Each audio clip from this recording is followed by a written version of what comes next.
Hey, what's up, everyone? It's RobFuz in the house 2 days in a row. I heard the notification. That means one thing. It is PubTalk. I think I might have messed up here. I might have messed up the number. It's PubTalk 11, though. What is it, Adam? It is 11. Yeah, it's 11. It is 11. Did I put the right number there? You did the right number. Okay, I got a little nervous there. What's going on, everyone? 2 in a row. Ladies and gentlemen, we have Disney Dan in the house. How you feeling, Dan? Hey, how's it going, buddy? What's up? Welcome back. Welcome back. Thank you. Thank you. It's good to be back. And of course, he has a new nickname, Captain Oscar, right here, ladies and gentlemen. Adam Soundlick, the king of beers. You have that cherry beer again? What do you got today? This one's I've got the cherry one as well. This one's a raspberry one that I picked up yesterday from the shop as well. So I like the raspberry ale, pure raspberry ale, which is quite nice. But I prefer the cherry one, so I thought I'd drink the raspberry one first. Then I'll have the Belgian cherry one as well. So all right. Since it's our second stream, I'm over my beer budget for the week. I'm only drinking Crystal Light, which stinks. And Dan is drinking a classic Pepsi Max. Pepsi, very full of alcohol. Nice. Good old Pepsi beer. We like Pepsi beer. Yeah. So before we start, don't forget, smash that like button. If you haven't subscribed to this channel, please subscribe to this channel. Hit that notification bell. And of course, definitely check out all my partner channels. This is one of them, AdamsLand right here, and Ebony's little channel. Check this guy out.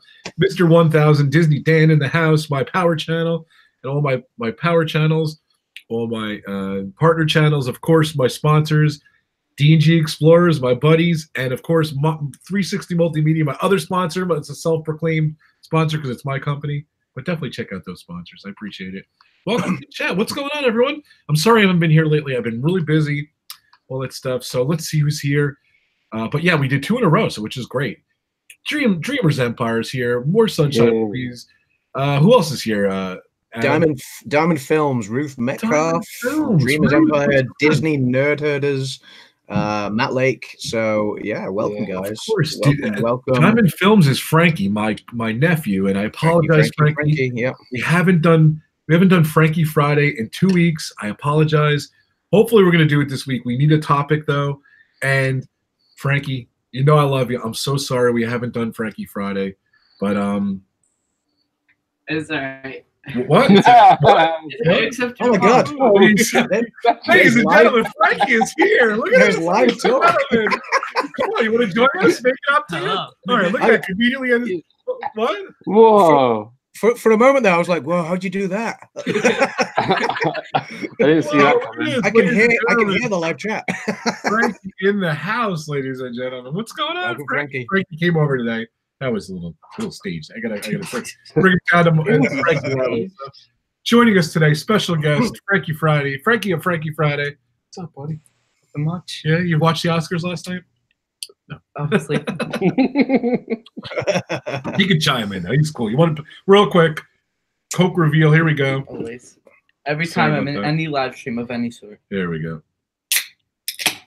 Oh, that was a good one. So we've got Super Enthused in as well. We've got Says. Says is in. Welcome, Says. Captain Akron, I didn't shout out before. So we got to get Jackie from Super Enthused on the pub. We got to get her. Stacey Rogers has joined us as well. Welcome, Stacey. So go, Matt. What's going on? 406 out of school. He is out of school. That is true. So what's going on, everyone? All right. So Dougie is in as well. Dougie. Hey, Dougie. Yeah, she'll be in. That's cool. She wanted to be in there. So. What's going on, everyone? Of course, the topic today is the big topic we did yesterday, our predictions. We'll see how we did today, and it is the Oscar recap. We'll see how we did. I don't know. What did you tweet out there, Adam? Dan was kind of laughing at you there. What did you tweet out? I just tweeted out to come and see how we all got on the Oscars predictions. Obviously, yesterday we submitted our predictions. Dan obviously couldn't make the live stream last night, but he sent us his predictions in, which we read out for him on the live stream for anyone that saw it. If he rigged it, he changed all my answers so he can win. I did not change anybody's answers. We have them in the chat messages between us for the stream. So again, moving forward, just fill in. Even if you didn't see, just fill them all in. You know. Oh yeah. We had to Dan didn't put any predictions in for the 3 shorts or the The documentaries, the two documentaries either. So I kind of, in the end, I'd submitted my predictions, and I just thought it'd just be fair for Dan if I just went with the same predictions for me. You know, some were right, some were wrong. You know, whatever. But then that way, you know, I couldn't just kind of, you know, just pick random ones that maybe stood no chance of winning. So. Well, that's cool. I'm glad we filled them in. So, but next time we will do all their predictions. So, go ahead, Adam. Let's go ahead. Take it over here. Take over. What do you want me to do? I mean, are we diving straight in? Are we good? Straight in. Let's do it. Straight in. Okay. Yeah. So obviously for anyone that's just catching up, we did our predictions yesterday. Brandon joined in as well. Phantasmic Ears for those who know Brandon. So between the four of us, you know, we've been watching a lot of the movies. We've been reviewing them during our Oscars. Well, when the nominations were first announced, and when we had the BAFTA catch up a couple of weeks ago as well, and then yesterday we did our predictions of what we thought after reviewing a lot of the movies, what we thought would take the statues at the Oscars.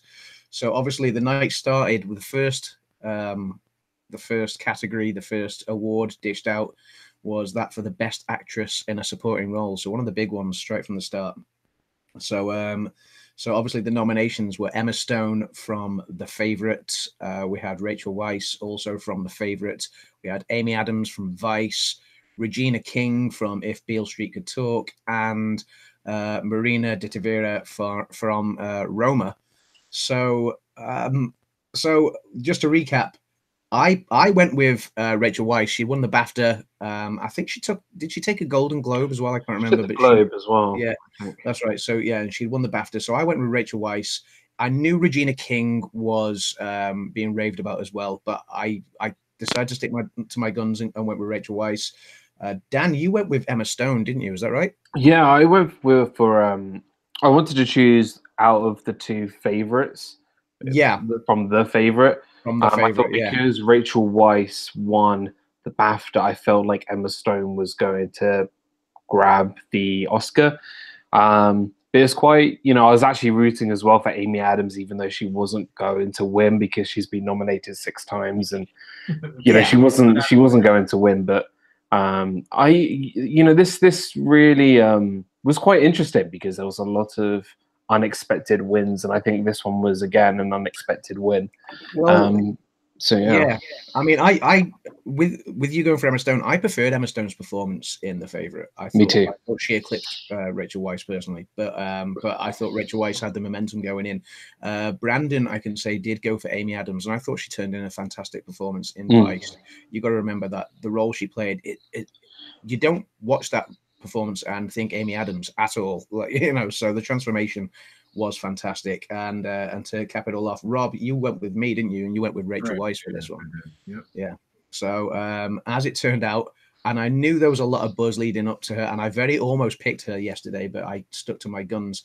Regina King from If Beale Street Could Talk took that first award. So we all got off to an absolute flyer where it became no one got any of us could get a clean sweep across the board. Because after the first award, we were all, oh, she was the predicted favorite and everything. And I'm like, I didn't hear she was the predicted favorite. But so we were all 0 for 1 after the first award. And I was like, well, at least I'm not losing. Well, it's weird because her buzz really got going literally a week before the Oscars. Yeah, and that momentum. You know, everyone was talking about Rachel Weisz, Emma Stone, Amy Adams, and Marina Tedevera, but you know, I think Regina King really just came in at the end and just stole it from them. So, I'm actually quite happy she won. She did a very great performance in If Beale Street Could Talk. So, I'm happy with that result. So, yeah, I was happy. And I kind of kicked myself for not picking her, but I was happy. I thought she did a great performance. So welcome to a couple of extra people in chat. Lisa Post, Expedition Theme Park as well, and My Westies TV. So welcome, guys. What's up, guys? Hey, Mike. Hey, Sam. Yeah. So after the first award was dished out, we were all 0 for 1. So we'd all had a fantastic, stellar start. But yeah, on to the next one, which was there was only 3 nominations in the next category. It was one of the smaller categories, which was the award for makeup and hairstyling. So the nominations were for Border, were for Mary, Queen of Scots, and Vice. They were the 3 films nominated for makeup and hairstyling. achievement in makeup and hairstyling. So Dan and Rob, you both went for Mary Queen of Scots, didn't you? You both went for the classical. And I really regretted that decision just because of how well they completely transformed Christian Bale in Vice. I just completely forgot about how well they did that, and it was just a complete wrong decision. I think it was just the go-to. Thinking makeup and hair, you would think, you know, classic Mary Queen of Scots. But what they did with Christian Bale and Vice, and for Amy Adams, yeah, too. So yeah, I think big mistake, because Vice, thoroughly deserved best makeup and hair. That's it. And also, I mean, if you look at the way the other nominations for the other awards went, obviously Mary Queen of Scots was only nominated in maybe 1 or 2 categories all night, whereas Vice was up for a Best Picture nomination. So when you're looking at makeup and hairstyling, you often look and see if any of these pictures are up for Best Picture, and that kind of gives you a slight indication as to where it's going to go. So I went with Vice. Brandon went with Vice too. So and I'm laughing because Dan, I agree. Like, we were watching the Oscars and they show the clips of Vice. I'm like, made the wrong mistake. Like, as we went, a lot of times I was like, it's too late. I made the wrong mistake a bunch of times. It's just all good fun though, isn't it? So yeah. But obviously, so after the second award was dished out, I had 1 out of 2. Brandon had 1 out of 2. Dan and Rob still yet to score. Brandon was, I mean, we'll find out as we go along. 2 awards, Brandon, 2 donuts for me. I was very I was nervous going on, but okay. So the third award of the night was it was one that Dan hadn't really voted on. Yeah, I gave him his first point of the night, so you're welcome, Dan. So yeah, and that was thanks. You're welcome, buddy. So to be fair, it was a no-brainer. Yeah, it was. Well, it was between 1 of 2, I thought. So, it was a documentary feature with the nominations being Free Solo, Hale County this evening, Minding the Gap, Of Fathers and Sons, and RBG. And I had a feeling it was going to be between Free Solo and RBG. They were the 2 documentaries being talked about. Free Solo had taken the BAFTA 2 weeks earlier. Sorry, guys. So I went with Free Solo. Which I know Rob did the same. Dan, we put you down as Free Solo as a default because just to match what I'd put. And you're welcome, dude. Brandon went with Free Solo as well. We all cleaned house that time. That was what won it. So that got everybody off the mark. Finally, we've all got points. I mean, the only reason why I didn't vote was because, you know, I hadn't seen any of them, and of course, you know, I thought because everyone else, you know, was voting, I thought Adam would do me justice and pick the winner. Teamwork, dude. Teamwork. No, thank you. Well, only for this award. Oh, maybe one more. There may be one more. I'm not sure. So the next award that was dished out was, and I was surprised they didn't kind of do this at the same time as the makeup and hairstyling award, because it was the achievement in costume design, which they kind of tie in hand in a sense. So I was surprised that this one wasn't dished out at the same time. But the achievement in costume design, 5 nominations. So it was Black Panther, The Favourite, Mary Poppins Returns, Mary Queen of Scots, and The Ballad of Buster Scruggs. So I think it's all 3 of us on this stream, so Dan, Rob, and myself, we all went for The Favourite, didn't we? We all said it was going to be a classical film that wins this, as it often is for this award. So we were looking at either The Favourite or Mary Queen of Scots. We all went with The Favourite because that seemed to have the more momentum going into the biggest buzz and the more momentum. Brandon was the odd one out who went for Black Panther, and lo and behold, Brandon went into the lead because Black Panther was the one that won it. Which Black Panther's like a comic book. Come on, not going to win an Oscar. I'll be honest because there was a few awards where, like, going into it, I know we had all kind of hedged our bets on The Favourite in quite a few awards, and the moment this one dropped, which was only the 4th award of the night. It's so funny you said that. The 4th award. I was like, wow, this does not bode well for The Favourite, because The Favourite was nominated in 10 categories, and for it to lose this one this early on, I was bad. I was like, this is one I had pinned on for The Favourite, and I was like, Yeah, the favorite. So, yeah. Adam, it's so funny you said that. Sorry, Dan. I thought the same exact thing. I'm like, man, I am. I don't know. Family stream. I am not doing. I'm not going to do good tonight because of that. I agree 100% to what you said. No. Honestly, I was befounded by this result because don't get me wrong, the costume design in Black Panther is fantastic, but it is fantastic. Yeah, you know, but you watch The Favorite, and you know, even just looking at all the designers, you have 2 Sandy Powell designed movies. And she got beat. She had a 2 in 5 chance of winning. Yeah, and she lost. She had 40% of the vote. She had 40% of the vote, 40% of the nomination, at least. Sorry, yeah, 40%. It just astounded me because you watch The Favorite, and The Favorite is stunning. It's a stunningly designed film. Yeah, the Favorite is visually stunning. I mean, don't get me wrong, the costumes in Black Panther are fantastic too. But even in something like Mary Poppins Returns had great costumes as well. What I'm saying is, Sandy Powell, you know, just got really, I'm going to keep it PG, but she had a great chance of winning, and she fell at the finish line. I wonder if, like, and I know Sandy Powell's won when she's been against herself in the past, and that's just credit to her work. But I wonder if this year, perhaps, her being against herself was her own downfall, in that maybe, you know, if all of the nominations she maybe got, or all of the votes, she maybe got, were just for the one film, we don't know what the outcome would have been. But perhaps, you know, votes for The Favorite and votes for Mary Poppins Returns against each other possibly cancelled out her Oscar win this year. That's not to take away from Ruth Carter, though. She did do a fantastic job on Black Panther, and she took the award, which was, again, it was staggering. But yeah, that was the one where I was like, oh, tonight's not going to go as I thought it was going to go. So that left me after the first 4 awards. Yeah, I was on 2. Brandon took the lead on 3. You guys were both on just 1 out of the first 4. Wow. So yeah. Wah. So yeah, which this is how many we got at that point. I like the way you did that too, Adam. That was cool. By the way, I have like a 32-inch spreadsheet in front of me with Adam's mega sheet up here, and as it goes, you see how bad I did. So yeah, well, each category says how many wins he has at that point, which is kind of cool. Yeah.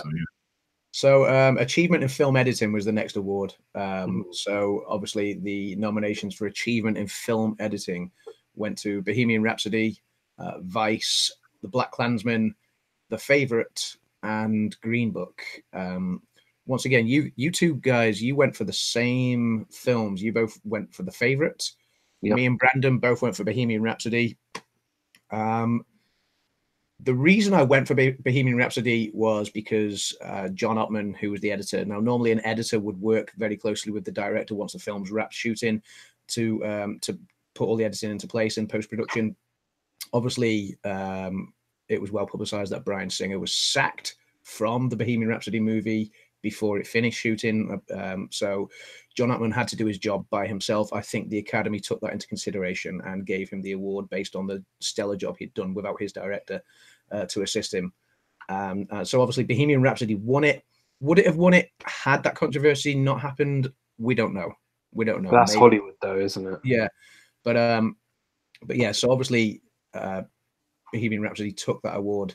So that put me on to 3 wins out of 5, Brandon on to 4, and you guys were still tied on 1. It is an interesting win, I think, because, you know, film editing, I think the Favorite was very well edited, and I think Green Book, you know, I thought Green Book was going to take that one as well, but no, I was a bit surprised. And again, Black Klansman and Vice, I thought all of them, I thought it was a very strong category. I love the editing in Vice and the way everything was spliced together to tell the story. I thought Black Klansman was great. Yeah, The Favorite and Green Book, like you say, all of them were great. But because John Ottman had to do his job without his director, that's why I voted for him.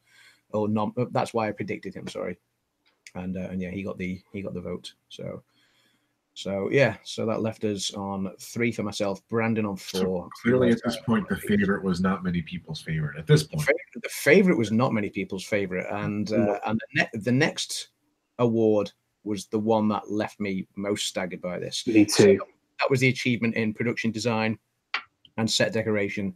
So the nominations were The Favorite, First Man, Roma, Mary Poppins Returns, and Black Panther. And all 3 of us, once again, we all went for The Favorite, like we'd been predicting all along. We thought the classical type of film would do very well in this category. Brandon stuck with his Marvel film. He went for Black Panther. Lo and behold, Black Panther won it. That spelt very bad news for The Favorite. Once achievement in production design and set decoration didn't go to The Favorite, by this point, I was already looking through the rest of the nominations that The Favorite had. Me too. I was sat there thinking, oh my God, The Favorite's got 10 nominations and it's not going to take home a single award tonight. That's what I believed at that particular point. So yeah, that was absolutely staggering. So I mean, you look at Grace those house. Welcome, Grace, because she had some great insight yesterday. Grace F, editing for a movie with so much music and the crowd scenes at Live 8, definitely an appropriate win. Yeah, Grace has just chipped in. So yeah, Grace has got some good feedback. But yeah, sorry, Dan, what were we going to say? I mean, sorry, you're looking at that list. You got The Favorite, First Man, Roma. You can even say Mary Poppins Returns, but especially those 3, The Favorite, First Man, Roma, their production, I thought was incredible. I think The Favorite's production and their design was just second to none. But it something just didn't seem right for me when I saw Black Panther take this one.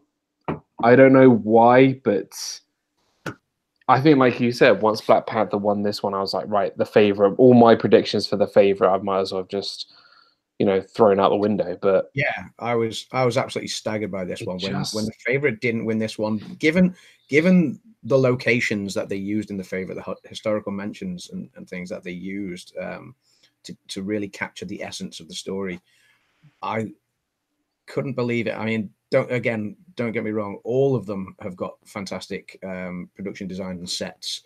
You look at what they recreated for First Man. Roma is really good and it captures the story beautifully. Mary Poppins, I love their set decoration, and it sort of brings you back to the original film. And Black Panther, again, what they do with Wakanda, it's great, but I just did not see Black Panther taking this film, taking this award. Yeah, and bit surprised. So it got to this moment, and Brandon by this point was way out in front. So that left me on 3 out of 6, and you guys were still tied on 1 out of the first 6 awards. We were doing really well so far. Brandon was out ahead on 5. So his love of Black Panther was winning him. It was good. It was a well taken risk, if I'm honest, because I think no one really expected Black Panther to pick up so many Oscars. No, that's the thing. It's a great movie. Black Panther is a fantastic movie, and it's deserved the accolades it's got.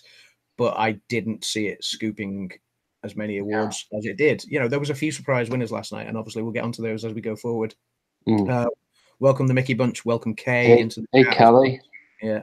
So but I was. There was shocked on that one. Great surprises, and that was one of them last night, I thought.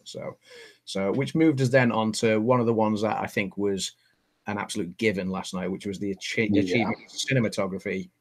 Obviously, the nominations were for Alfonso Cuarón for Roma, Cold War, Never Look Away. So 3 of the 5 foreign language films got achievement in cinematography nods. And then The Favorite and A Star Is Born. We all, with the exception of Brandon went for A Star Is Born for cinematography. I didn't think that one was in the running.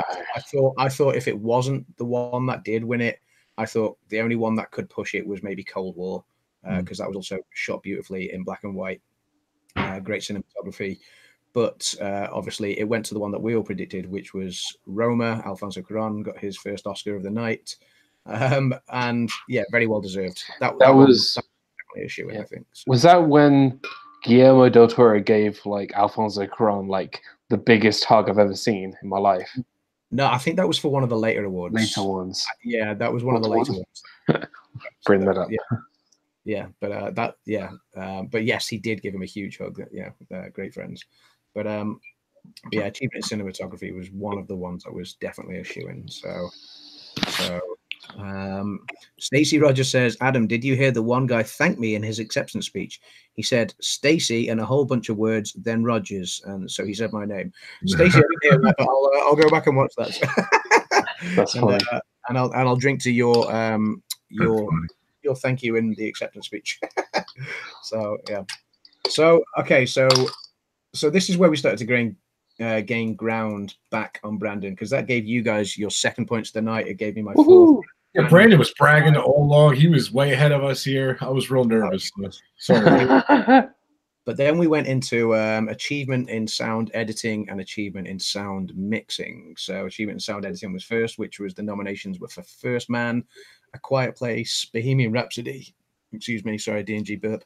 Bohemian Rhapsody, Black by DG Explorers, and Roma.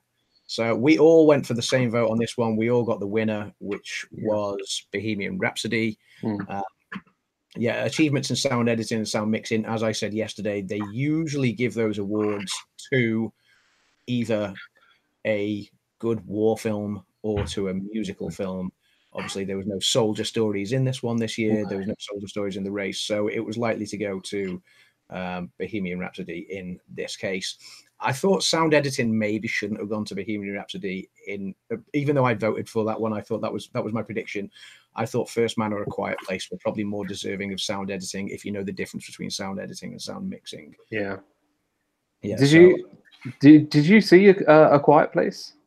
I did see A Quiet Place, and I love the sound editing on A Quiet Place. I rewatched it 2 nights ago because Yeah. I knew it wasn't going to win Best Picture or anything. And A Quiet Place was just incredible. Like, I just loved A Quiet Place. I loved that, I think a lot of people really went into it thinking it was a horror film. Yeah. It's certainly a suspenseful film. It's a suspense thriller. It's really a suspense thriller. I don't think it's a horror film, but I thought it was genius how they, used sound, well, the lack of sound, to make everything so much better. Yeah, and then when sound did come into it, that's where it really hit home how suspenseful the silence was. There's an amazing scene. I'm not spoiling the film or anything, but there's a scene where 2 of the lead actors are underneath a waterfall. Yeah, and you hear them speak. On yesterday's stream.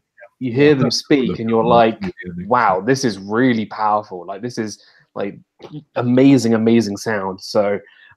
If you guys haven't seen A Quiet Place, I couldn't recommend it anymore. It's phenomenal. Yeah, and for me, either A Quiet Place or First Man, where you hear just how creaky and rickety those rockets were when they were flying out into space for the first time and flying to the moon and things, and it just hammers home exactly how perilous those missions were back then. So for me, for sound editing, I would have liked to have seen either First Man or A Quiet Place take the award. However, and as Grace F has also sort of backed up here, sound always go for the music heavy movies. Yes, either those or the war ones, like we saw Dunkirk take the prize. And didn't Argo take? Was it Argo or Fargo? I honestly can't remember. A couple of years ago. Same thing. That's a few. Argo, Fargo, same thing. Fargo, yeah. But 2 Oscar winners. Bohemian Rhapsody here. Bohemian Rhapsody was correct. So that moved me on to 5, Brandon on to 6, you guys both on to 3, and then on to sound mixing. Again, me, Brandon, and Rob stayed with Bohemian Rhapsody. The one difference in this category was A Quiet Place wasn't nominated for sound mixing. A Star Is Born was instead, and that's the one you went for. Yeah, I went for A Star Is Born on this one, just because I didn't feel Bohemian Rhapsody was going to win the mixing.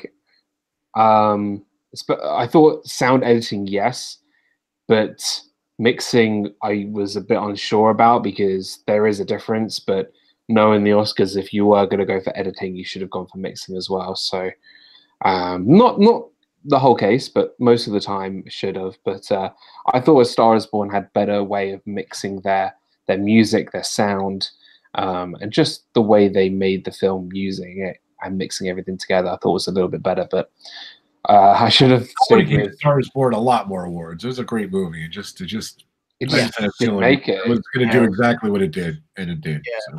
I think A Star Is Born, as we'll find out as we're going along, I think it's suffered a lot from its early hype, unfortunately. So, but yeah, so obviously Bo Rap took both of those sound awards. So sound editing and sound mixing. So after those awards, that left me on 6, Brandon on 7. Dan on 3 and Rob on 4. So you was coming back, baby. Yeah, you were coming back. So which then took us on to the award for foreign language film. Foreign language.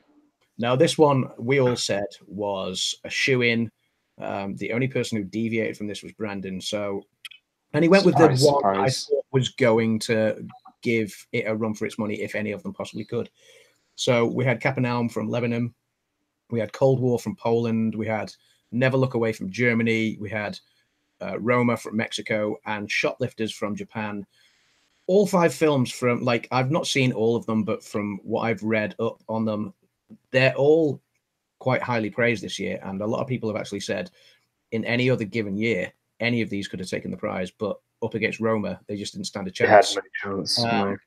Yeah, and so obviously Roma took the award, so that allowed me to tie up with Brandon on 7, and move down onto 4 and Rob onto 5 because we all voted for Roma. Dan went with Cold War. I think it was a given, to be honest. It was, Cold War was great, but Roma was just it's too far ahead. Yes, by a long stretch. I said if Roma didn't take that award, I would eat my hat. So thankfully my head. It's not that edible. So that led us on to the next quite big award of the night, which was another acting award. It was actor in a supporting role. So the nominees. This was a fun category. A lot of great actors in this category. A lot of great actors and great performances. Yeah, I did enjoy this category. So we had Mahershala Ali from Green Book, fantastic performance. My boy. Yeah, we had Richard E. Grant from Can You Ever Forgive Me? I honestly thought Richard E. Grant's performance was a typical Richard E. Grant performance. That's not to say I didn't like it. I always love seeing Richard E. Grant in anything. I love seeing Richard E. Grant in anything, but yeah, it was a very Richard E. Grant performance. But it is his first time with the Oscars, wasn't it? Yes, it is, and he won a lot of hearts over during awards season. He did, didn't he? He did, and I thought if anybody was going to give the winner a run for their money last night, it was going to be Richard E. Grant. Sam Elliott from A Star Is Born was nominated. Adam Driver from Black Klansman. Sam Rockwell from Vice for his portrayal as George W. Bush. So obviously Sam Rockwell won it last year. Mahershala Ali won it the year before. So the last 2 winners were both nominated in this category again. Mahershala Ali taking the prize. Yeah, he did an insane performance. Yeah, which I voted for Mahershala Ali. You did, Dan, and Absolutely. You did, Rob. So the only person, again, surprise, surprise, the deviator in this one who went against our trends was Brandon. He went for Adam Driver's performance in Black Klansman, which was a great performance. It was. But for me, I think out of this whole, just on me personally, the whole, with all the actors who got nominated and all the actors who won, Mahershala Ali for me was my favorite performance of the whole year, in my opinion. I think he did a phenomenal job in Green Book. And I think I've said, with all these live streams that we've done, all our pub talks, Green Book was my favorite, and Mahershala Ali was just phenomenal. He really is an incredible actor. So, of the films nominated for Best Film, Green Book wasn't my favorite, but it wasn't my least favorite by any stretch. I loved Green Book. It left me smiling from ear to ear. Performances from both Mahershala Ali and Viggo Mortensen were both great in this film. So, I really, really enjoyed Mahershala Ali's performance, and I was very happy that he took that prize last night. Me too. I was very happy that I predicted him. Brandon deviating helped him and then hurt him. Definitely. As Yeah. you said, so. Yeah. Well, that's the first time Brandon actually, you know, bear in mind, Brandon was 5 to my 3 and you guys 1. After that one, it left me on 8, Brandon on 7. So that was the first time he'd fallen behind. Right. Dan on 5 and Rob on 6. So we were catching up. Yeah, everyone was catching up there. So that moved us on to the award for Best Animated Feature Film. I told you. I told everybody last month. I said Spider-Man Into the Spider-Verse was going to win it, and I told everybody it was amazing. So the nominations obviously were Incredibles 2 and Ralph Breaks the Internet. Then we had Spider Into the Spider-Verse. I'm happy about this one. You're happy? I was happy about this one. Yeah. Okay. Yeah. I think Ebony wanted Ralph Breaks the Internet to win it, and if I was going to say which film I enjoyed the most, it would have either been Ralph Breaks the Internet or Incredibles 2. That's not to take away from Spider-Man to the Spider-Verse, though. It's a fantastic film.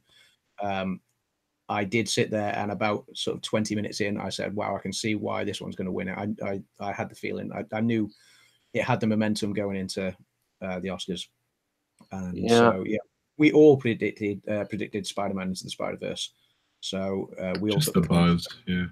It is interesting because we're all movie fans and we're all Disney fans as well. And it's kind of like, right, Isle of Dogs and Maria didn't really have a chance, but for me, Incredibles 2 was very good. Ralph Breaks the Internet I thought was good, but I thought the last act was a bit just drawn on a little bit. Like it was kind of like it could have been a little bit shorter, just for me, in my opinion. Yeah, I think I agree with you on that one. But Spider-Man Into the Spider-Verse, I've got to be honest, I haven't had this much fun with an animated film for so long, and not because I'm a massive Spider-Man fan, but I just liked seeing a new Spider-Man story. I think the animation is phenomenal. It's very different to a typical Pixar or Disney or DreamWorks kind of film, different animated film. And I think it was just something that I think a lot of people really overlooked at the start of the Academy season. And then by the end, it's really it just blew all of them away, I think, in my opinion. Yeah, I'll agree. Welcome to the chat to Jack Jones, and Hey, Jackie boy. Says has to jump out, so take care, Says, if you're still watching. Thanks for playing. But yeah, so but the 2 Disney movies, just I guess you mentioned it. We definitely talked about it yesterday, but they just kind of canceled each other out. They were good movies, but just the buzz and I can't wait to see. I haven't seen Spider-Verse yet. I can't wait to see it. It's well worth watching. It's a good film. It's great. We might watch it today. Yeah. So Spider-Verse won that. So that put me on 9. Brandon on 8. Captain Oscar. Dan on 6 and Rob on 7. So that then took us into a couple of the ones that we weren't that sure of. We had the short film live action, which the nominations were Detainment, Fauve, Marguerite, Mother, and Skin. They showed the previews and they showed Skin. I'm like, there's no way that movie Skin's gonna win. No way. Yeah. So it looks so creepy. That's the thing. So I went with Marguerite because I said the other 4 films were all about that was funny. Mishaps to children, and I thought the Academy might go for the little old lady. Adam's telling me this the day before before the shot. I'm like watching these trailers. Like, what are they gonna do to these kids in these trailers? Yeah. So Brandon went with Mother. Dan, by default, because he didn't actually pick one, went with Marguerite, same as me, and Rob went with Mother, and we were all wrong. Skin won it. So Dan could have caught up there if he had actually voted for Skin, but sorry, but Dan, I let you down on that one. To be honest, I probably would have voted for Valve or Marguerite or something like that. I don't think I would have picked Skin. Skin doesn't sound very appealing. No. I'm going to watch a live short film about Skin. Yay. But so that moved us then on to the short animated film. And this one we did all get right. So the nominations were for Animal Behavior, Bow, Late Afternoon, One Small Step, and Weekends. And there was a big buzz around Bow. That was the... awesome. Yeah, so So that was the one we all went for. So that one took the award. I think that one was a shoo-in. We kind of noticed. We kind of knew who was going to win that one already because there was a buzz about it if you read up on it. So nobody was talking about any of the other films. Just Bao was the only one that was getting talked about. So, Grace F said, "I picked Skin because of who made it. I saw none of them. I'm a fan of Jamie Ray Newman as an actress." Yeah, that's a great point. When you wrote that though, when you said I picked Skin, it just sounds a bit wrong. Everybody picks Skin from time to time. Oh god. But stream. We all saw Bao. It was before Incredibles 2, right? It's a great. Yeah. You were talking about that, and it was on Incredibles 2. So yeah. So Pixar too. Pixar 1. There you go. Pixar 1. There we go. Picture. That's right. And then the last ones, the last one in this sort of trio of shorts, we had the short film, we had the short film live action, short film animated, and then we had the short subject documentary. So the nominations for that one were Black Sheep, Endgame, Lifeboat, A Night at the Garden, and Period, End of Sentence. So all over the board. I voted for Period. I voted for Period, End of Sentence, which means Dan did by default as well. Brandon went for Endgame, which was about an end of life care unit, I believe. Not Avengers Endgame. No, not Avengers Endgame. No. That's the only reason why you picked it. Rob went for A Night at the Garden, which was the one about the Nazi rally at Madison Square Garden in 1939. Dan and I went for Period, End of Sentence, which is the one. That's what it was about. Yeah. You rattled it off, but wow. Yeah, so Period, End of Sentence won it. So Dan, I scored you another point there, dude. Well, I picked that pick just out of blind whim because I had no clue. And then they showed the clip. I'm like, oh boy, I picked that one. Here's another mistake. Yeah, to be honest with you, I wish I kind of saw like these trailers before. I would have probably got a lot more right, or Yeah, that's it. Unfortunately, I just. Grace is celebrating the girl power subject matter there for Period, End of Sentence. That's what the subject was about. It was about enabling girls. I think is it in India or to go to school by providing them with sanitary towels and things because it's a big problem out there when they don't have.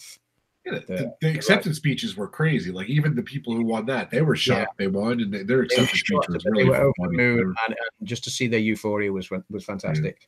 So that allowed Dan to tie up with Rob there on 8 points each because Rob obviously decided to go with the Nazi rally. Yeah, good job, Dan, with those picks. Yeah, well done, Dan. Yeah, so yeah, you're welcome. Yeah. Well, you see. To be fair, you should have picked one from you, one from me, one from Brandon. It's been not from Captain Oscar. Dan would have won. Dan should have won with Captain Oscar. Hold on. Me and Adam did not discuss this. He did this out of the courtesy of his heart and his good judgment because he's captain. I'm, too good for an Oscar. What? I never said I am too good for an Oscar. God. So I went. So he generously gave me his points. I'd love to just be a member of the Academy and just go to the Oscars. But they don't have to. I'll just go and stand on the red carpet for a little bit. Well, let's move on here. I'll sit on the guards on the top balcony or whatever. But yeah, so don't mess with that guy. Achievement in visual effects. I was crushed about this one, not because I didn't think it deserved the win. But the nominations were for First Man, Avengers: Infinity War, Solo: A Star Wars Story, Ready Player One, or Christopher Robin. And I said on yesterday's live stream, I said I'd love Ready Player One to win it, but it's not going to. It's going to be between Avengers: Infinity War or First Man, and it depends on whether the Academy is going to vote for the CGI aspect or whether it's going to vote for your physical sort of visual effects, your prosthetics and props and things like that. And we all went for Avengers: Infinity War. All of us across the board went for Avengers: Infinity War. First Man won it. I was pleasantly surprised that First Man won it. I was happy that First Man won it over CGI visual effects, but I was obviously crushed that I didn't go for it. I was kicked myself Maybe crushed was the wrong word. I kicked myself for. I think it was kind of like we thought Avengers had a chance, but realistically, it's still a blockbuster film, and they don't tend to do very well at the Oscars. Whereas First Man, I think realistically had a better chance. Yeah. But I wish everything that Ready Player One would have won, because that movie is just so visually incredible. Yeah, we love that movie. It's me and Frankie's movie. We love that movie. Also, that's interesting, because Grace just said visual effects is one of the 4 categories she got wrong this year. Now, Grace was, like we were, confident yesterday that she was going to go for a clean sweep this year. So yeah, I mean, I was so confident I was going to do. I don't think it would have been very difficult to get everyone right this year. I don't think I got everyone right, but I was confident of doing better this year than I'd tough done year. Years. And this was, I mean, there was a few surprises that kind of threw spanners in the works. Yeah. So Grace got visual effects wrong. So as did we, Grace. We all got it wrong as well. We went for Avengers. First Man took that one. So that left us at that point. I was on 11. Brandon was on 9, and Rob and Dan were both tied on 8. So that took us then to writing original screenplay, which interesting. Yeah, so it was the 2 writing categories next. So the first one was original screenplay, which was Green Book, The Favourite, Roma, Vice, and First Reformed. So I voted for The Favourite. I thought The Favourite was going to take this one. You look so excited. Brandon voted for Vice. Dan, you went with Roma, didn't you? And I did. Rob stayed with me on The Favourite. Obviously, I thought by this point the writing was on the wall. I thought, given that The Favourite hadn't taken some of its earlier awards, there was no chance that it was going to take this one. But I'd already voted for it. I wasn't going to change my vote at that point. And yeah, imagine changing your votes after. I would have changed them too. Yeah, I agree. None of us got this one right. So Green Book took the prize for this one, which surprised me. I mean, it's a great story. I just didn't see it taking the writing. It hadn't really won anything else during the night, so I didn't think it really, apart from Mahershala Ali, but that that's not really the movie. That's his performance. Yeah. So it kind of surprised me, beating out things like Roma and The Favourite, which Roma obviously already won Best Foreign Film, and The Favourite was, undoubtedly a favourite going into, the Oscars. So I was pleasantly surprised. I did like it. Yeah, I was pleasantly surprised. I was disappointed for The Favourite, but by this point, it became, by this point, I'd now convinced myself that The Favourite was going to have had 10 nominations, was going to walk away with absolutely 0 prizes. Could have nominated for every single one, it still wouldn't have won. Yeah, yeah. Ironically, The Favourite wasn't the favourite to win any of them. No, The Favourite was not the favourite. It's just a clever name. So, yeah, I might make a film next year. It wasn't, because if it did bad, and you could use it against it, though. I'm sorry, Adam. What were you saying? I'm going to do a film next year called "Not a Cat in Hell's Chance" and see if it's like a reverse psychology. Yeah, to see or I lost at the Oscars. Yeah. This film will win nothing. So yeah, and the winner is, and when they read the nominations, and the winner is, and the winner is. Too funny. So sticking with the writing, where are we at now, though? Because now with Green Book, Captain Oscar. That left us as we were on 11 for myself, 9 for Brandon, and you guys both tied on 8. And then obviously we went on to writing adapted screenplay, which was the nominations were If Beale Street Could Talk, A Star Is Born, Can You Ever Forgive Me, Black Klansman, and The Ballad of Buster Scruggs. I was surprised. I went with Black Klansman, and so did Brandon. You guys both went for A Star Is Born, didn't you? I just want to give Star Is Born something, damn it. And I thought maybe people thought that too. But it was well written. It was well written. Don't get me wrong. I would have loved to have seen A Star Is Born take this prize or another, other than just the one that it was nailed on for. I would have loved to have seen A Star Is Born take something else. I went for Black Klansman purely based on the BAFTA taking this same prize. Taking this, it took the same award at the BAFTA. So Grace says adapted. She had to give it to Spike. I mean, give him one already so he stops complaining. Yes. And we'll get to more of that later. Yeah. So, but yeah, so Black Klansman did take it, and that gave Spike Lee his moment on stage with his first Oscar ever. Yeah, that's right. So, yeah, Black Klansman's a great film, great story. So I thought it was worthy of this award. Like I said, I would have loved A Star Is Born to have won it, but I couldn't see Black Klansman. Sorry, I couldn't see past Black Klansman. There we go. Words. If once it had taken the BAFTA, the only one I thought that might have given it a run for its money, it was If Beale Street Could Talk. So yeah. Now, where did that leave everybody after that one? So that put me on 12, Brandon on 10, and you guys were both still tied on 8. Yeah. This next one was interesting. The next one was very interesting. It was bizarre. I didn't see the next one coming at all. So that was for the next one was the next 2 awards were music awards. So we have music for the original score and music for the original song. I think we all knew which one the latter was going to be, but music original score. The nominations were If Beale Street Could Talk, Mary Poppins Returns, Isle of Dogs, Black Klansman, and Black Panther. I'm very happy about this one.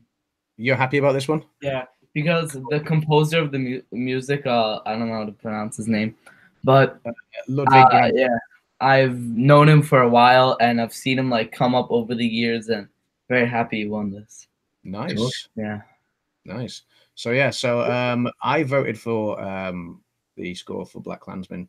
Both Rob and Brandon went for Black Panther, and Dan, you went for If Beale Street Could Talk. Beale Street Could Talk, yeah. I thought they had a great score, but I thoroughly enjoyed their score as well. I thought it was a great. I think Black Panther going into this was very. I did not really. The thing I didn't remember from Black Panther was its score, unfortunately. I just didn't really, when I thought of scores, original scores, I thought Black Klansman had a great original score. If Beale Street Could Talk had a great original score. So I was really surprised that Black Panther won this. I'm inclined to agree with you. And last night, I went on another website where you could kind of predict. Again, you could predict all your Oscar your predictions, I guess. Like you could cast your votes for your predictions. But what it allowed you to do on this particular website was not just nominate the one that you thought would win it, but it gave you an order of runners up as well. So you could get X amount of points if your second choice happened to win it or whatever. And I remember in this category, I didn't have Black Panther as even the second place one. I thought Black Klansman and If Beale Street Could Talk both finish ahead of Black Panther in this category, because like you, I just the score wasn't that memorable to me, so I was absolutely stunned and staggered by this one. But yeah, Black Panther won it, which gave the points to Brandon and to Rob. So yeah, there we go. Rob, you got this one. You called this one. I did, yeah. My logic was I don't know. It's up for Best Picture. I don't know where it's going to get its awards. That's why I kind of picked it and said maybe who knows? Sometimes it's so weird the way the Oscars work. It could be a landslide. It could be sporadic. This year seemed kind of sporadic. This one was very, very spread about. So it was. Yeah, so I mean, when all was said and done, I think the top film only took 4 awards with it, which so there was no runaway this year. No. But yeah, so that moved us on to music original song. This is obvious, I think. Which, we say it's obvious, but one person, the Deviator, who is not on the screen. Of course he did. So obviously the nominations were for original song. The nominations were Shallow from A Star Is Born, Shallow from A Star Is Born. When you forgot Shallow. Yeah. Thank you, Brandon, for picking Buster Scrubs, because I'm kind of catching up to you here. So thank you. for when a cowboy trades his spurs for wings from the Ballad of Buster Scruggs. Yeah, obviously the other nominations. I'll be honest with you. It's like going to a concert and the songs you don't like go for a pee break. I didn't even watch the songs. I went for like a pee break. You know, I went to go get popcorn.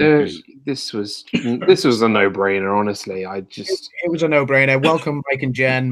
Mike / Jen, our theme life. But yeah, so obviously we had Shallow from A Star Is Born, All the Stars from Black Panther, I'll Fight from RBG, The Place Where Lost Things Go, which was good. I really like that song, and I loved seeing Bette Midler come out and sing that. That was great. Yeah, it was a really good moment. She was great. But come on. It was Shallow was to me the highlight of the Oscars right there. That performance was phenomenal. That live performance was absolutely mind blowing. That was one of the standout moments of the night. That was fantastic. So have them sitting in the front row, and that's how they started it. They got up from their seats and walked. Oh my god, that was just amazing. They just waited for the intro, and then they went, "Okay, now we'll do it," and they just kind of got up out of their seats and just that was so cool. Yeah, I think that was like you say, it was one of the standout. Shot very well. So Grace says, behind the scenes info, when Bradley and Gaga came out from backstage during the commercial break to get to their seats, audience gave them another standing O. That's I have seen a clip of that actually, Grace, on the Academy's Facebook story feed. So they did put a clip of them coming back out and taking their seats. My another favorite moment is when they go for the best supporting or for actress, they show Gaga. She's holding her, she's still holding her Oscar there, which is great in her hand. Yeah. I'm like, she's got an Oscar. So after the music ones, that left me on 13, Brandon on 11, Rob on 10, and Dan on 9. So yeah, that then took us into the 4 big categories of the night. So the first one being the actor in a leading role. I think we all called this one. Yeah. So obviously the nominations were Rami Malek, Bohemian Rhapsody, Christian Bale, Vice, Viggo Mortensen from Green Book, Bradley Cooper, A Star Is Born, and Willem Dafoe at Eternity's Gate. We all went with Rami Malek. He won it. What do you think, guys? Were you happy with that win, or he deserved it overall? I mean, don't say anything about Christian Bale, Viggo Mortensen, Bradley Cooper, William Dafoe. They're all very amazing actors, and they've all won. Have they all won an Oscar? I think Bradley Cooper's won an Oscar, hasn't he? I don't think Bradley Cooper has won an Oscar. I'm not sure. I don't think Bradley Cooper has won an Oscar. But the others have. William Dafoe has. Has he? I'm pretty sure William Dafoe has. But all these 4 are very established actors. Really, they are, top of they are incredible actors. And for Rami Malek to come in and give such an amazing performance, and let's apart from a Shallow winning Best Original Song, I think this was probably the other obvious pick. This one, I think everyone was, going to say, hey, Rami Malek playing Freddie Mercury was the odds-on favorite of getting this Oscar. And, if there was anybody else going to get that Oscar, it probably would have been Christian Bale. He played an amazing role. But take away from anyone else's performances, though. I mean, Christian Bale was fantastic playing Dick Cheney in Vice. He won an award. He won one of the awards, right? I think he did take an award this award season, but Rami Malek seemed to clean most of the rest of them. But it was Rami Malek's to lose if it. Viggo Mortensen was fantastic in his role. Bradley Cooper, I think a few people thought Bradley Cooper might have taken this last night just because he was snubbed for Best Director award. So he wasn't even nominated for that. So a few people thought that he would take, or possibly in with the running at least for this. And Willem Dafoe, I feel sorry for Willem Dafoe because last year he was up for actor in a supporting role for a film that was completely under the radar in the Florida Project. This year he was up for a leading actor in award for, again, a film that kind of went completely under the radar. It was at Eternity's Gate's only nomination, and it's a shame because he portrays Vincent Van Gogh very well in this film. It's a great performance.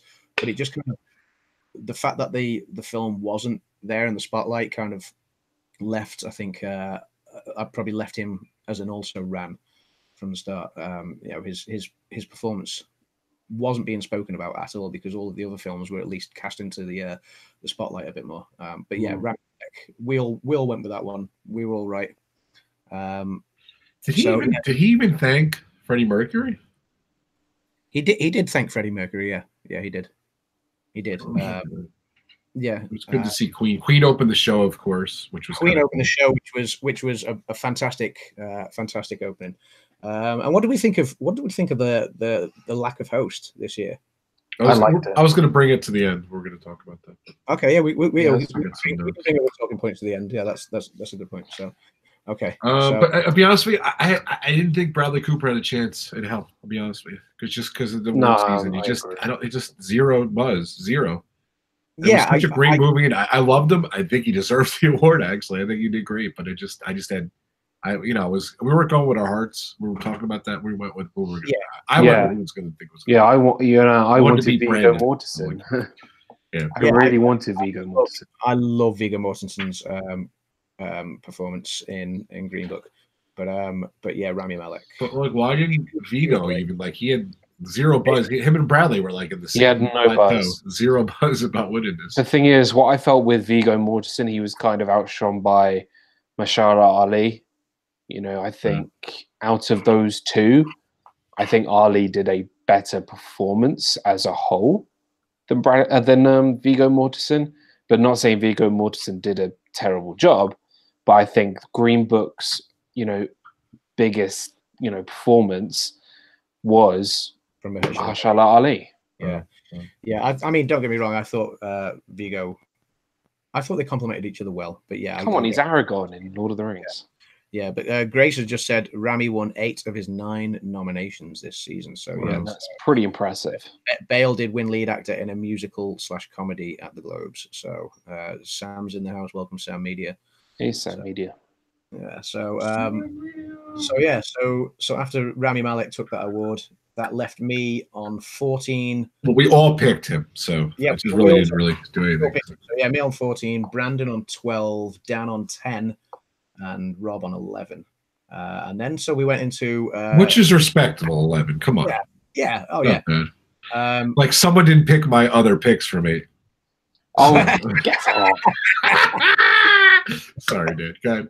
So then we got onto best actress in a leading role. So Grace, before we go on to best actress, come on, are you going to tell us this is one of the 4 you got wrong as well? Because I'm pretty sure you said who I went for in this one. So best actress in a leading role, the nominations were The Wife, Glenn Close from The Wife, Lady Gaga from A Star Is Born, Olivia Colman from The Favourite, Melissa McCarthy from Can You Ever Forgive Me, and Yalitza Aparicio from Roma.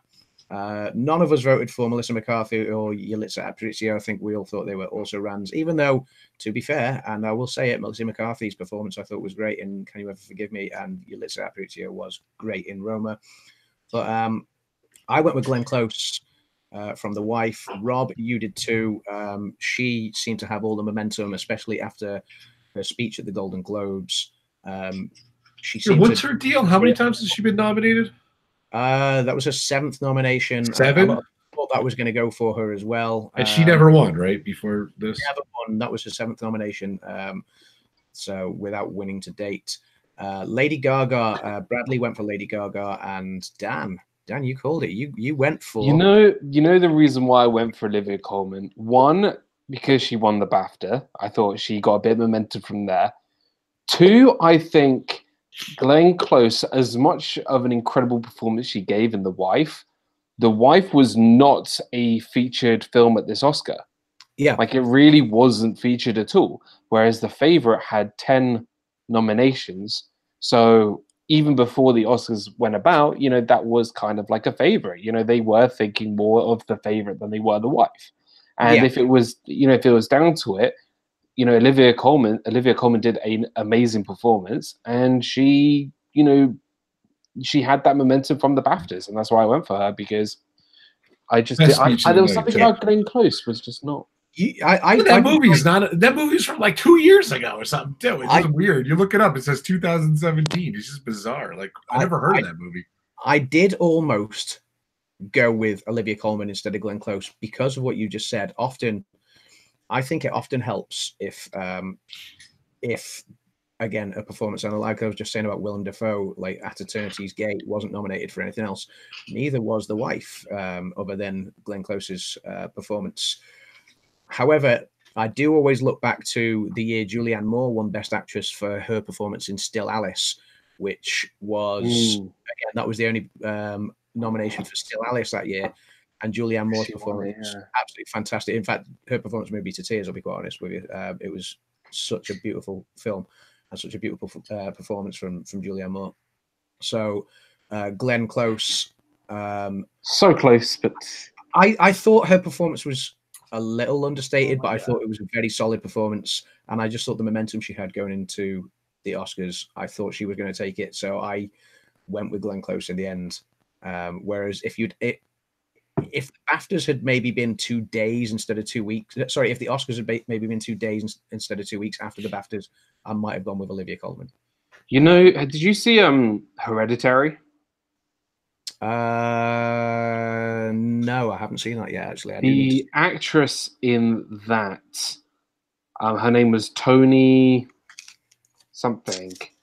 She should have been in this category, and she should have. Yeah, she deserved to be in this group because she did a incredible performance in Hereditary. Hereditary was probably the best horror movie of the year. Now, granted, not all horror movies are the best, but Hereditary was a phenomenal film, and she put in an incredible performance, which I think is really undeserving. And I think there are films from last year which should have got featured and there were films this year that I think shouldn't have got nominated, and maybe we could talk about that at the end. But yeah, sure.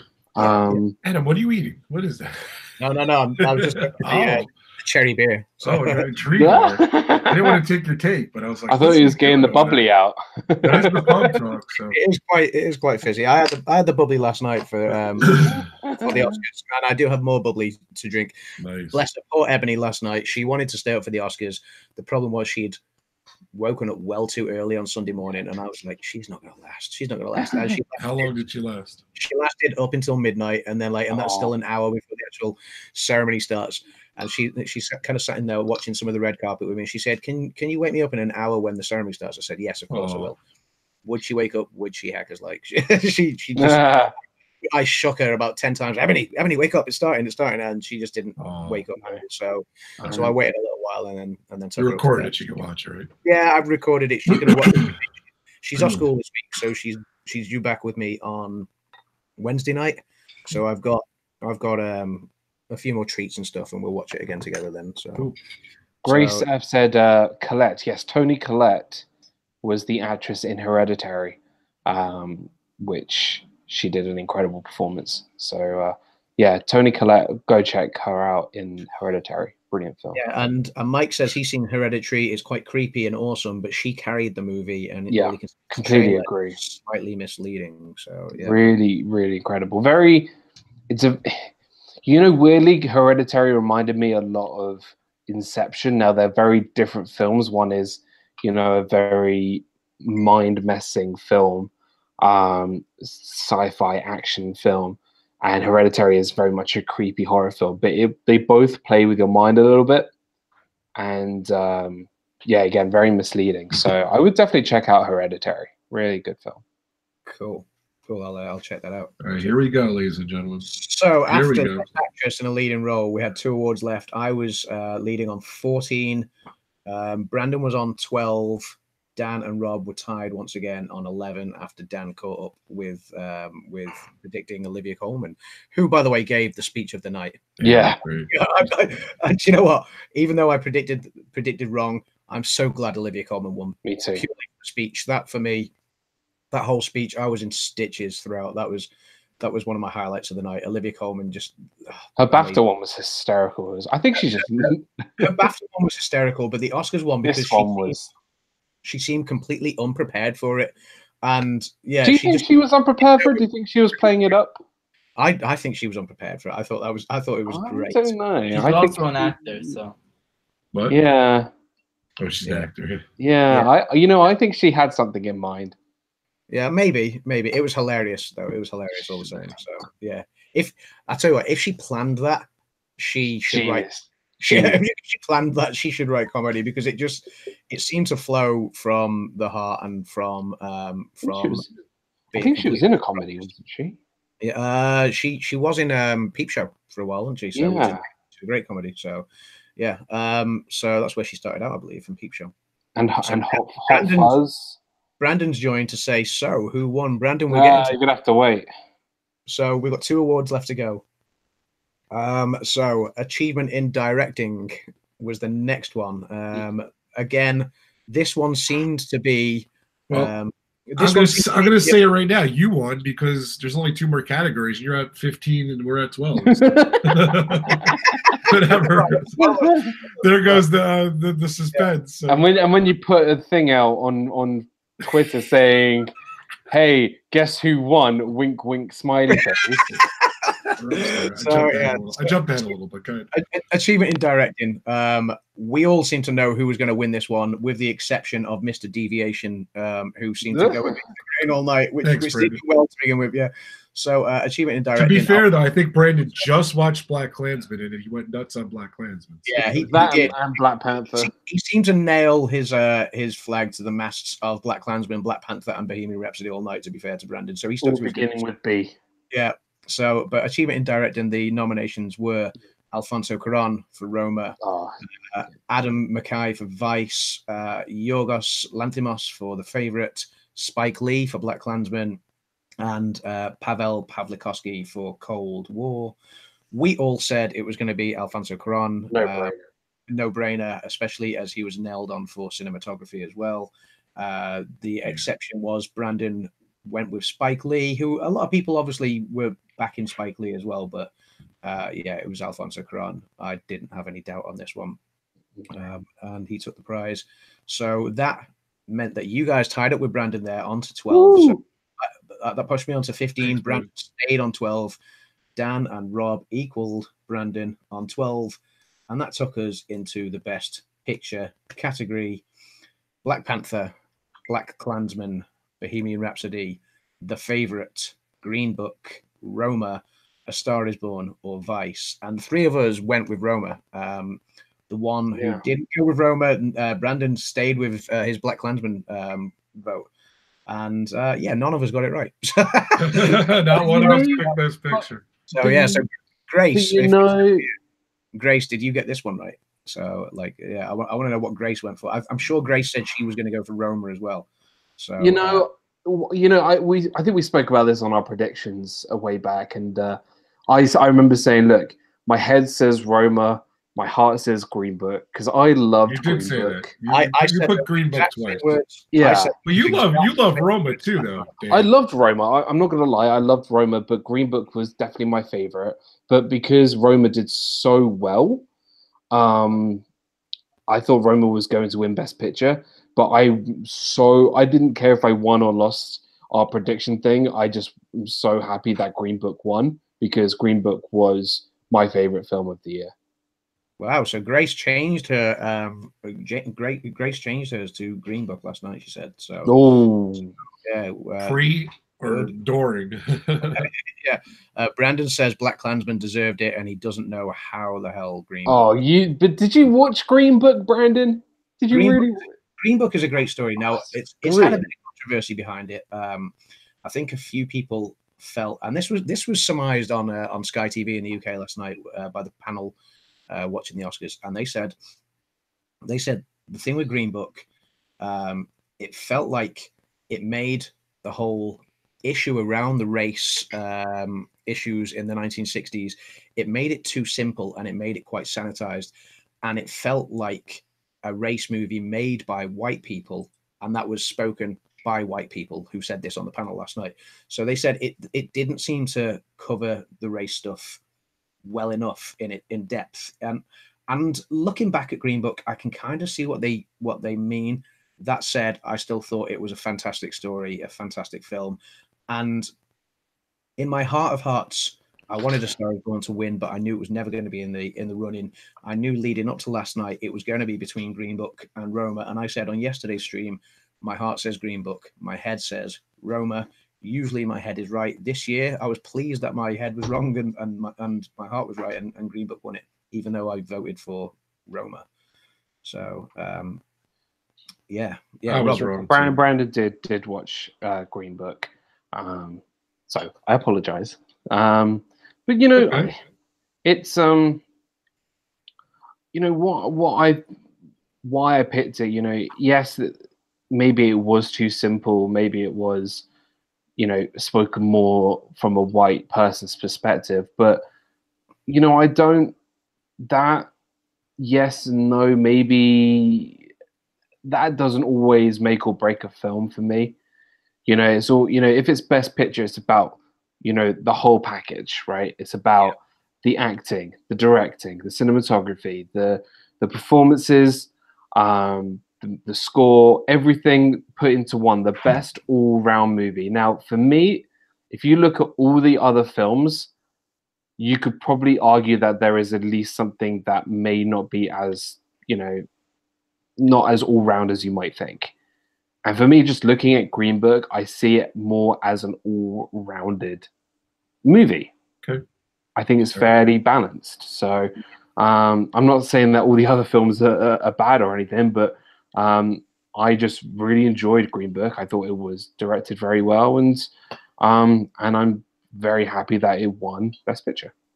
Green Book had controversy too. You guys were talking about Bohemian Rhapsody controversy. Yeah, Green Book had controversy too. Yeah, they did have controversy surrounding it. You know, I'm looking back too. By the way, Adam, I can vouch for him. He did stay up for the entire Oscar. And what time did it end? What time was Best Picture at this point? I think they announced that one at around about 4:20 in the morning. Yeah, it's crazy. It was around that sort of time. So yeah, I think it finished around 4:30. So I was texting Adam last night, and I was dead wrong. I didn't pick Green Book at all. I just didn't see it coming. Just the hype, all that stuff, and just based on everything. I was convinced Roma was going to do it. Even at that point, I'm looking at my text. I put, so you remember I texted you just Adam last night? I put Roma ? Bohemian Rhapsody ? The Favorite ? I don't know. It's tough. I said I'm still thinking Roma though. Yeah, but it was. I totally didn't see Green Book at all. Like I didn't even put it in my top. Even right before they announced it, my top 3, I still didn't put it in my top 3. Wow, at all. Yeah. Did you have it in your? Did you think it was going to win right before it went out? Well, Dan, did you? You know, you didn't watch it live. But did you watch it real time live back? And did you not know what the deal was? I did. I didn't see the literally when I woke up on, when was it? This morning? Yeah. Yeah. I can't believe it was. Okay, so when I woke this morning, I didn't look on social media. I didn't look at anything. I literally just rewatched the whole Oscars on my phone. I didn't read because we have a Twitter Oscar group. Didn't see the results or anything like that. I watched the whole thing, and then I saw everything. And I'm sorry if we ruined it on you. So no. I was just saying I didn't read anything from our chat or anything. I literally woke up and watched the Oscars. Right. Okay. Good. So it was a pleasant surprise to see these winners and. Okay, so at that point, did you think Green Book had a chance right before they announced it? Like right before they announced it, did you think Green Book was going to win? Adam? I think we all. What did you both of you? What did you think? We'd all predicted Roma, and I was convinced Roma had got it. Even at that point, still Roma. With the hype with the hype, and especially by this point when Alfonso Cuarón had now taken cinematographer and had taken achievement in directing, I was convinced that Roma was going to take the prize. I thought so too. And literally, as Julia Roberts opened the envelope and she said, "And the Oscar goes to," I just kind of sat there and went, "Roma," and then she said Green Book, and I was like, "What?" Yeah, I was. Wait! It is Roma. I read it wrong, like another comment. Like they did with Moonlight and La La Land. Yeah, the Moonlight La La Land thing. No, I was yeah, I was stunned. I was like, what? Yeah, I didn't see it coming. Yeah, so. and this is the 5th time ever that the director and best movie didn't match in the 90-something years. Because, he won best director, right? So, yeah. No, other people have taken best director and then not won 5 other times. I think when 12 Years a Slave won best picture, I'm sure Gravity still Gravity did quite well that year. Yeah, Gravity took all the other awards except for best picture. So and that was what 6, 7, 8 years ago, something like that. So, crazy. Yeah. So yeah, it's I was pleasantly surprised by that one, but because the last few years, I think I alluded to this last night. The last few years, I always kind of have a film in my heart and a film in my head as to what's going to win it. Right. So if you look at last year, I wanted in my heart it was Three Billboards, but in my head I knew it was going to be The Shape of Water. The year before that, in my heart said La La Land. My head said Moonlight might take it. The year before that, when Spotlight took it, I knew Spotlight was going to take it, but I was voting for. I was praying for Room to take it. And I think the year before that as well, when Birdman took it again. There was other films I was rooting for, even though my head said Birdman all along. So and this year, usually my head predicts it, and my heart says something else. This year, my heart said Green Book, and my head said Roma. And so I was pleased that it actually was a Green Book this year. So yeah, it was a film that left me smiling from ear to ear, to be fair. So despite the controversy that surrounded it, despite the fact that certain people didn't agree, including a certain Mr. Spike Lee, who oh god, didn't take that result well last night at all, did he? It didn't come across much on TV, but I did hear afterwards that the moment Green Book won the Best Picture, he had some strong words. Well, he jumped out of his seat. He kind of gesticulated towards the stage. He tried to walk out of the auditorium, and he got told to go back to his seat. So he got stopped and told to go back to his seat. And then he refused. I believe he refused to look at the stage during their acceptance speech. He kind of had his back turned to the stage, and he wasn't a happy man about. Spike. It's like a baby who lost his toy. Yeah. So Spike Lee obviously agrees with Brandon that Black Klansman should have won his film, obviously. Yeah, I don't know, or maybe Spike Lee. I don't know. I don't think he'd alluded before the Oscars. I think in a few interviews he'd kind of said he won't talk about Green Book.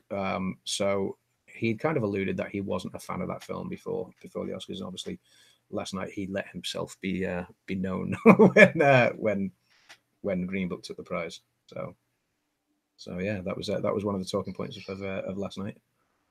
Yeah. So yeah, I want to see Green Book. I want to see it. So it is a Caesar is in the house. Welcome, Caesar. Caesar, what's up, buddy? Welcome. Brandon Arps. So Mike's got to run. So awesome stream and discussion on the Oscars. Cheers, Mike. Thank you very much. Yeah, we had a lot of fun with this, guys. Thank you so much. Our preview was really great. Dan, I wish you were here with us. We had a great time. Adam, thank you so much. And if you go back, I actually want to go back and watch it and kind of laugh as we just kind of recapped it, but I want to see what our thoughts were then. I'm sorry. So there's no host. What did you guys think of the three comedians in the beginning? Amy Poehler and Tina Fey, and I always forget the other girls. Would you guys?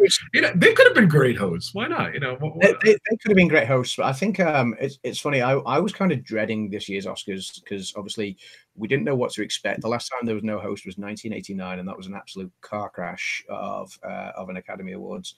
Yeah. So I thought they were going to have a little more fun with it. They really didn't. I thought they were going to have I don't know, a couple different past hosts will be in the back, and they would goof around with it, and they really didn't do anything. Yeah, and instead it was just like when you get different stars come out to present the awards in between, which happens at every Oscars anyway. But obviously you have your monologues and your segues and segments from your hosts. Now obviously you've had Jimmy Kimmel do it the last 2 years, who's been fantastic. Who else have we had in recent years? We've had Ellen. We've had Ellen, who was great.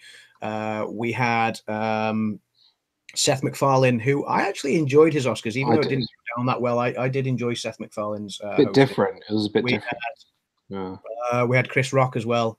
And and we had Neil Patrick Harris, that was the one that I thought flopped the most in the last few years. Was Neil Patrick Harris. I really enjoyed Jimmy Kimmel's one, especially the first year of the two that he did.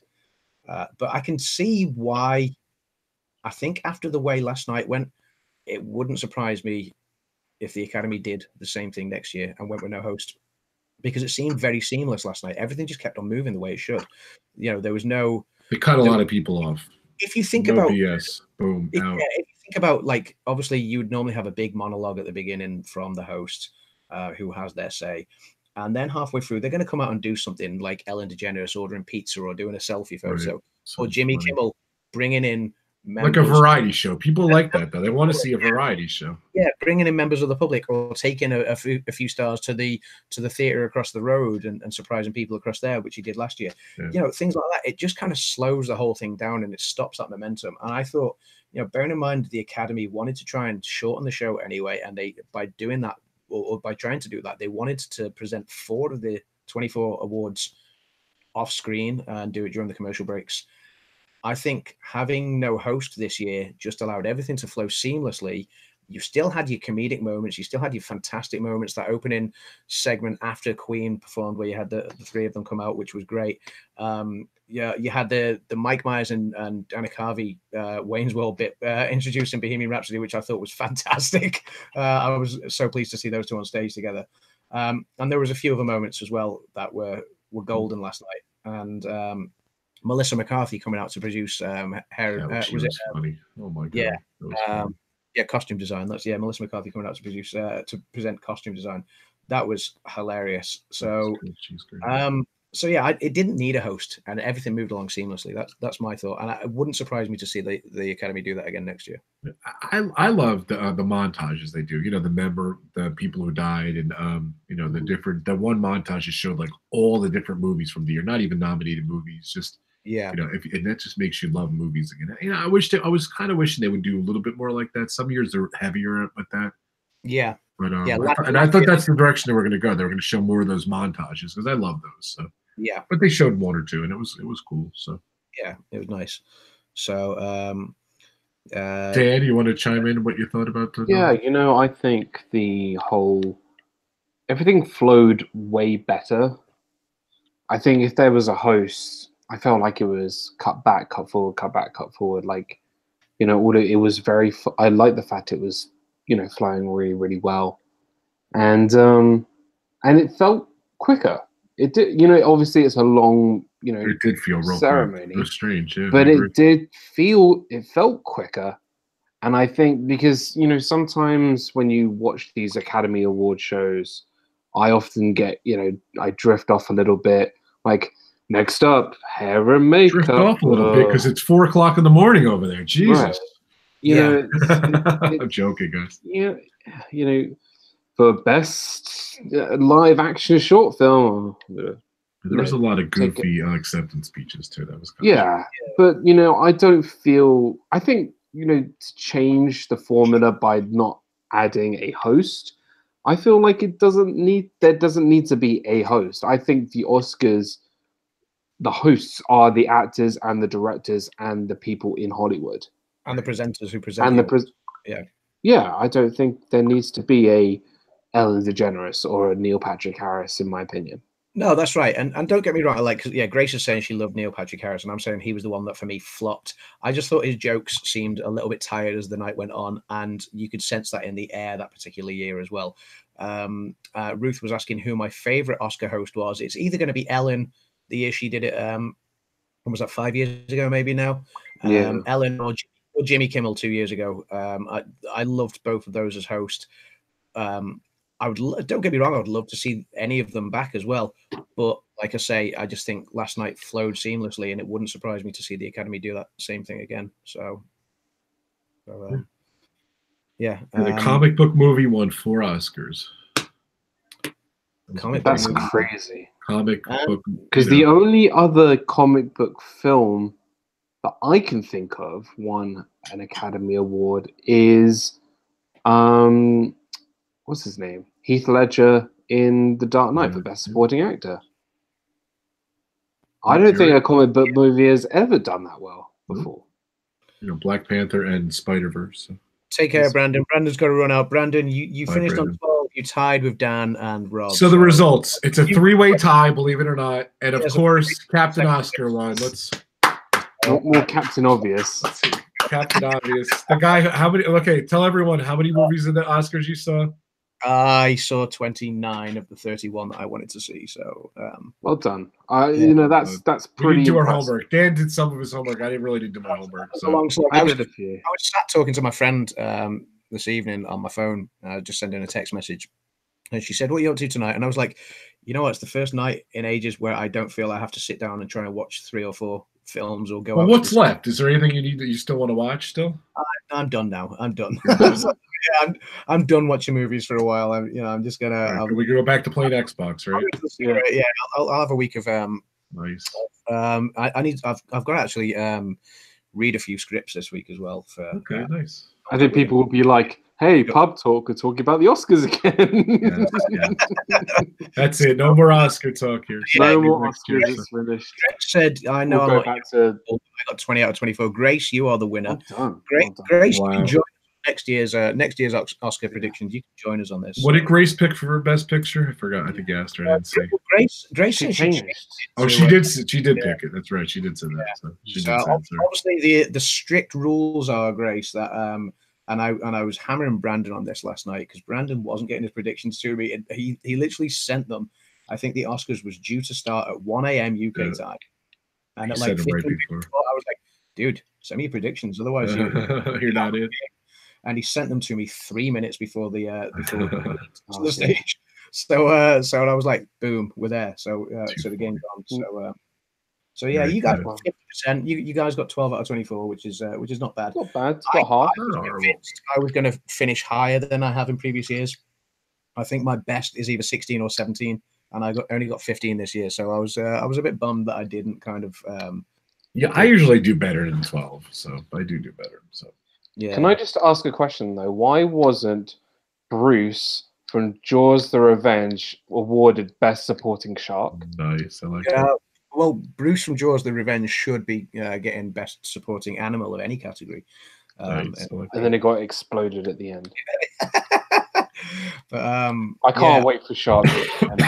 Another talking point of the night was Rami Malek had to get paramedics after his award acceptance. No, I think it ended and he fell. Did he fall? Was after the show.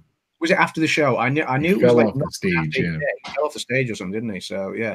Maybe he had too few Freddie Mercury's to drink. Yeah, maybe too. Yeah. Yeah, his award was paramedic. Yeah. So, but he was okay. He didn't need to go to hospital in the end. So. No, I heard they did go to the hospital. The paramedics came. He did.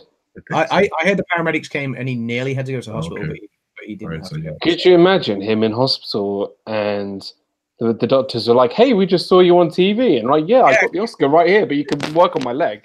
Could you imagine like falling off the stage, and especially if you did something, heaven forbid, like break your ankle or something like that, and you were due to go to all these after parties and things, having just won an Oscar and it's the best moment of your life, and you're sat there instead in hospital being tended to in the emergency section, like just holding your Oscar and feeling really sorry for yourself. Hey, I broke my leg. I had to saw it off and replace it with my Oscar. It's now my peg leg. Break a leg. It's show business. It's right. There you go. All right, guys. Another great pub talk. Let's wrap it up here. Adam, go ahead. Closing words. Plug your channels. Let's get out of here. Yeah. So now that I've stopped. I gotta pee. So hurry up. I've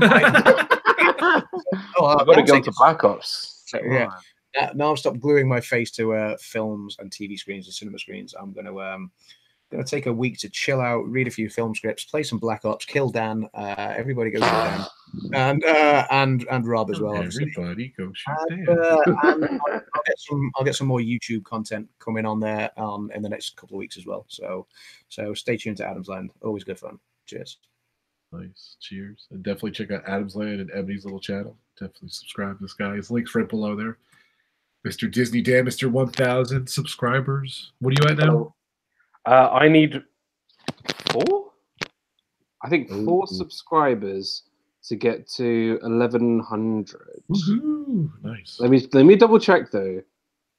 Let me double check. Drum roll. Yes, 4 subscribers to get to 1,100. I'm very, very close. But yeah, thank you. I'm sorry about yesterday. Sorry I couldn't make it on yesterday. Life has been very wishy-washy. But I'm glad that Oscar season is finally over. Though I do love my movies.